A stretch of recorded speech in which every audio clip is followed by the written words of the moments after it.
Hello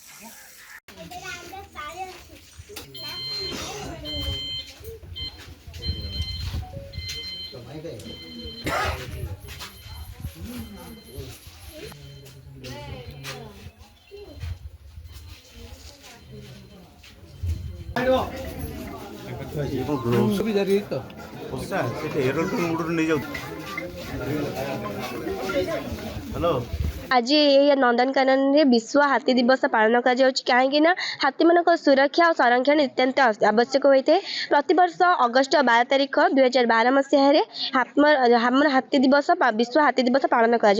हाथी मान सुरक्षा यार संरक्षण किसी पदक्षेप तो नितांत जरूरी कहीं हाथी मान हाथीर माने बहुत रूप में हाथी मान हत्या कर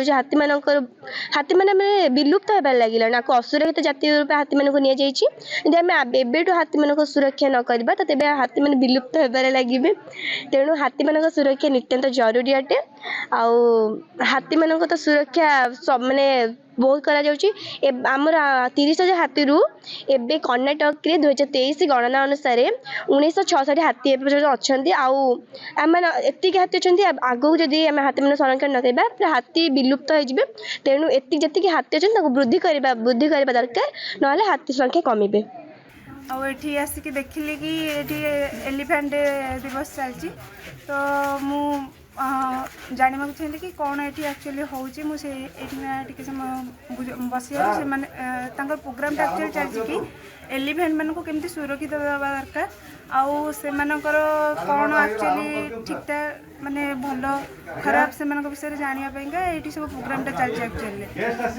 आम प्रकृत में एलिफेंट हो कि जेकोसी पशु पक्षी हो सहित आम बहुत निबिड़ हवा दरकार नहीं अलग लाइफस्टाइल रहा दरकार आमर अलग लाइफस्टाइल रहा दरकार माने सहित आम बेसी डिस्टर्ब करवा दरकार नहीं अलग लाइफ दरकार जंगल आम एंट्री करार ना कि आम शुणुचे कि प्रतिदिन न्यूज आसी कि एलिफेंट मैंने आसिक गाँ गहली में पशि जाऊँ पशिकी आसिक गाँ गहली घर द्वार भांगुं कौन एमती कर आम लाइफ एंट्री कर जाऊँ आम जंगल गुड़ा को काटी दौचे कि जेकोसी भी जिन आम सब करेका क्षति आम आरंभ कर आम लाइफ एंट्री कर जहाद्वारा आम मैंने हैरान करके मारी भी दौचे आम बहुत सारा शिकार करने द्वारा यहाँ सब हो प्रोब्लेम। आमर प्रतिवर्ष अगस्ट 12 तारिख दिन विश्व हाथी दिवस पालन करा जाए सारा पृथ्वी रे। तो नंदनकानन यहाँ गोटे सेरिमोनियल वे सब वर्ष पालन कर बर्तमान नंदनकानन अच्छा 4टी हाथी 2टा माई हाथी अच्छा 2टा छोट अच्छा छुआ अच्छा रेस्क्यू